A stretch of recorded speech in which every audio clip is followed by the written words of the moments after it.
இப்போது நம்ம அனுபவிச்சுட்ருக்க வெயில்லாம் ஒன்றுமே இல்லையாங்க. 40 டிகிரிலேருந்து 50 டிகிரி வரைக்கும் போகிறதுக்கான வாய்ப்புகள் இருக்காம். இப்போது ஹீட் ஸ்ட்ரோக்குன்னு ஒன்று வருதாங்க. ஜிஹெச்சில் கண்டுபிடிச்சி சொல்லிட்டு வராங்க.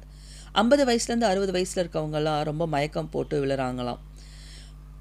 பிபி பேஷண்ட், சுகர் பேஷண்ட்லாம் வெயிலில் போகிறத அவாய்ட் பண்ணிக்கோங்க. நம்மளோட பாடி டெம்பரேச்சர் 37 டிகிரிக்குள்ளே வச்சுக்கிறதுக்கு என்னெல்லாம் பண்ணலாம்? சின்ன வெங்காயம் சாப்பிட்லாம். கருப்பு கவுனி அரிசியை நைட்டு ஊற போட்டு அடுத்த நாள் அதை சாப்பிட்லாம். அதுக்கப்புறம் பழைய சாதம் தண்ணி குடிக்கலாம். தர்பூசணி, வெள்ளரிக்காய், மோர், மண்பானை தண்ணி, இளநீ இந்த மாதிரி எடுத்துக்கலாம். தொப்புளில் நல்லெண்ணெய் வச்சுக்கலாம். இது எல்லாமே நம்மளோட பாடியை நல்ல ஒரு டெம்பரேச்சருக்கு கொண்டு வந்துக்கோங்க. அதே மாதிரி வெளியில் போயிட்டு வந்து ஐஸ் வாட்டர் குடிக்காதீங்க. அதுவும் நிறைய பெரிய பிரச்சனையை ஏற்படுத்துதான். ஸோ இந்த விஷயம் எனக்கு தெரிஞ்சிச்சு, நான் உங்ககிட்ட ஷேர் பண்ணிக்கிறேன். அதே மாதிரி நீங்களும் இதை மற்றவங்கக்கிட்ட ப்ளீஸ் ஷேர் பண்ணிக்கோங்க.